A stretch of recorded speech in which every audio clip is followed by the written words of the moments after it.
Is there ever a time you felt or realized how hard life is? The ups and downs, frustrations, hardships, stress, exhaustion, or breakdowns you encounter that causes you a lot of trouble coping because it pushes you to the ending of giving up. But these three students, Reisa, Carlo, and Leonil, show that one should not give up on life because there is still a way.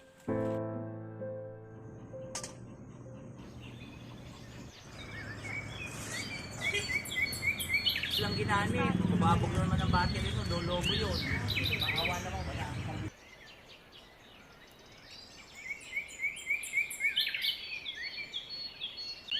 Usually after class, students will take a break and then do their homework.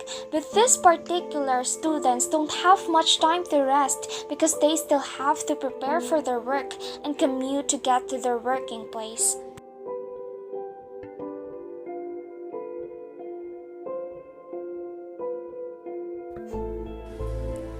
Is this your daily schedule? What made you work? I have my needs, especially the equipments. I only struggle a bit with time management. 6 o'clock ng umaga hanggang 7 o'clock ng gabi, nasa work ako. And then pag-uwi ko dito, tsaka pa lang ako magsa-study. And also tumatanggap din ako ng, kahit nandito sa bahay, tumatanggap talaga ako ng mga chinesikan na mga output ng mga lead school. And then gumagawa ako ng mga PowerPoint for teachers, for their presentations. And everyday, okay lang. My daily schedule is very hectic because I'm studying. At the same time, I need to work so that I can get my daily allowance to support my study. I'm overcoming it with my perseverance or with myself, and then my time management. Time management is the very important on this because without time management, I think you cannot do the same. You are working while studying, and of course, being a responsible person.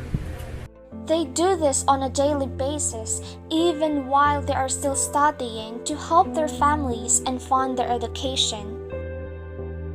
It's incredible to think that they are working for their future in order to simply graduate.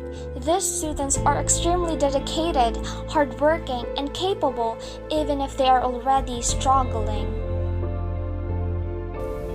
Working students have a life so intense that they have to undergo good and bad experiences. It's been 4 years since I start working. I started as a service crew, and after 2 years, I changed my career into a call center agent or customer service representative.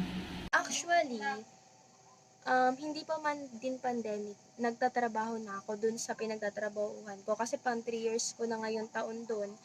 So, 1 year na, halos mag-1 year na akong nandun. So, nung nagka-pandemic, sobrang naging helpful talaga sa akin na meron na talaga akong napasukan agad ng trabaho or meron na akong trabaho na pagkukunan ng mga needs ko. Alam naman natin. Also, yung papa ko hindi siya nakapag-drive kasi tricycle driver siya. Hindi siya nakapag-drive during the pandemic. And minsan doon na din namin kinukuha yung pang-araw-araw namin and it helps me a lot. Despite the years that have passed, they stand tall, waiting for their success was definitely coming. So far, I am not experiencing any technical limitations because I have my needs, especially the equipments. I only struggle a bit with time management. For technological limitations, I think I don't have any problem with that because in my home I have an internet and also I have my computer so that I can do my school works and other activities that we need to do online. Sa tingin ko, isa sa mga naging problema ko, struggles ko habang pinagsasabay ko yung pagtatrabaho ko at saka yung pag-aaral ko, yung sarili ko. I mean, yung minsan parang naniniwala ka na sa sinasabi sa'yo ng ibang tao na, baka hindi ko nga talaga kaya, na hindi ko nga talaga kaya pagsabayin, ganun. Minsan matutulog ka sa gabi, iniisip mo na baka mali to, hindi to para sa akin. Tapos na-realize ko na lang na umabot ako ng ganitong taon, nagawa ko lahat, consistent honor student, kumikita ng pera, nakakatulong pa ako minsan sa iba.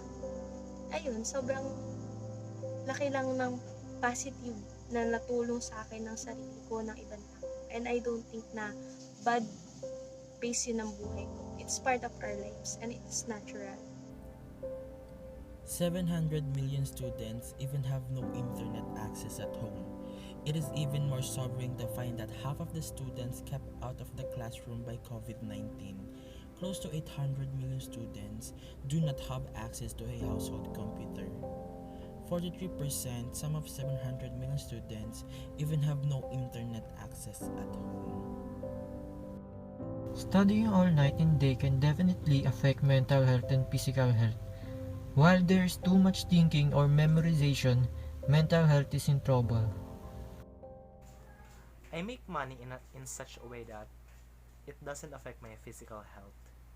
In terms of mental health, sometimes I can't help but overthinking that my client might not be satisfied, or my drawing may not be accurate with the reference they gave. But even so, the fight continues. Well, I am also asking for guidance from the Lord, so I am gaining the courage to continue and move forward. When it comes to my mental health talaga, noon pa man, at I think normal lang na minsan meron tayo mental issues, no? Kasi hindi yun may iwasan. And I'm so happy na sobrang healthy na spiritual health ko, na kahit minsan parang pinanghinaan ako ng loob, alam ko na may taong nandyan, pinakikinig sa akin, kahit na hindi ko siya nakikita. And sa physical health naman, minsan talaga makakaramdam ka ng as in pagod, yung tipong pagdating mo, hilata ka, ganun. Pero hindi pala pwede kasi may chichikan kang modules, meron kang works, daming pending sa Google Classroom mo. Pero, naging challenge na lang sa akin araw-araw hanggang sa nakasanayan ko na lang talaga na ganun yung pang araw-araw ko, and parang na-train na ako kasi 'di ba yung mga teacher ganun naman talaga, pagpasok nila nagtuturo, pag uwi nila dala pa rin nila yung class record nila, magre-record. For the physical, mental, and spiritual health, there are times it affects me. For physical, I accidentally wound or injured myself when I'm at work. It's okay because we cannot avoid it when you are working. For mental, sometimes there's a depression, but I need to release it so that I can finish my task and my other works. For my spiritual, I'm always praying whatever I'm doing. So with my spiritual, there is no wrong with that. So it's all good with my physical and mental and spiritual health. Every suffering you go through has a purpose in life, and every mistake is a lesson in life. Isa sa mga natutunan ko na sobrang maging thankful tayo sa kung anong meron tayo. Minsan kasi hindi natin yun na-appreciate. Minsan nakakabasa ako ng mga stories na graduated sila pero wala silang makitang mga magandang trabaho, and doon pa lang sobrang blessed ko na kahit wala pa ako natatapos, meron kumuha sa akin, meron nagpapasweldo sa akin, and dito ako kinukuha yung pang araw-araw ko para sa pangarap ko. At isa pang natutunan ko is yung pagtatabi ng pera talaga, na hindi mo kailangan gumastos sa mga bagay na hindi naman importante. Pandemic has a great effect on me because it limits our moves. As we know, not only me, all of us, when the pandemic began, affects our daily lives. Through ups and downs, I learned to be patient. Drawing cannot be rushed. It takes a lot of patience to copy every detail from the reference photo. I learned that I should be confident in terms of paniningil. I learned that I learned the value of my artwork, so it is only fair that my pricing isn't low. And I realized that God gave me this talent for a purpose, and I shouldn't waste it. Even other young people who experience poverty early on do not give up because they would rather pursue their dreams and assist their parents rather than give up and wallow in despair. My message to my parents is thank you sa mga sacrifices nyo sa pag-aalaga and sa pag-guide sa mga ginagawa ko sa buhay. And for the youths that are still studying, please study harder and work hard on your studies. Bigyan nyo lahat para sa parents nyo and para sa future nyo rin naman yan. And sa mga kapwa ko kamag-aral na nagtatrabaho habang nag-aaral, kaya natin to. Lahat magagawa natin to in time. Makakamit din natin yung para sa future natin. And nandyan si God para gabayan tayo. Thank you. Sa mga kapwa ko kabataan, ang may advice ko lang ay huwag nilang sayangin yung buhay nila. Dito kasi sa panahon na to, marami yung nagsasayang. And minsan nakakapanghinayang talaga pero wala akong magawa. Sa mga kapwa mag-aaral ko naman, kahit anong problema, huwag kayong titigil. Huwag kayong titigil na buuin yung pangarap niyo. Sa mga magulang naman namin, talaga sa magulang ko, sobrang thank you, no, na minsan nakakagawa ko ng mga bagay na akala ko tama and hindi nila ako iniiwan. Lagi nila ako sinusundo. And sobrang thankful ko talaga sa papa ko na sa journey ng buhay ko na to, 17 years of living in this world, sobrang laki ng tulong ng papa ko. And I'm so proud sa sarili ko at sa papa ko. All I can say to my fellow working students who are struggling and striving hard to earn money in any way, just keep going.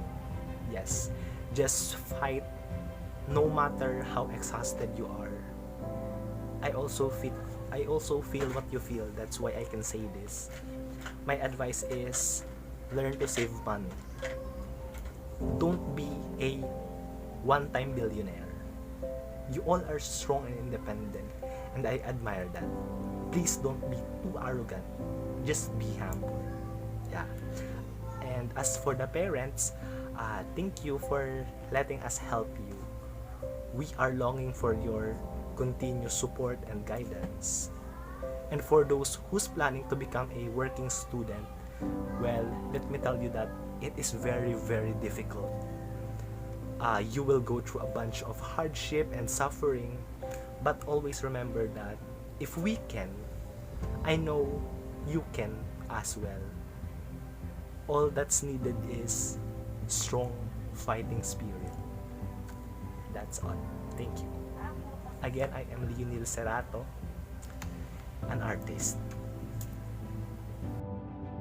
Balancing job and school-related errands is exhausting. You begin your day as early as possible and may even feel that the hours you commute are insufficient. You're one of those people that wishes for a couple more hours to sleep. A working student frequently goes to bed exhausted from the numerous errands that must be completed.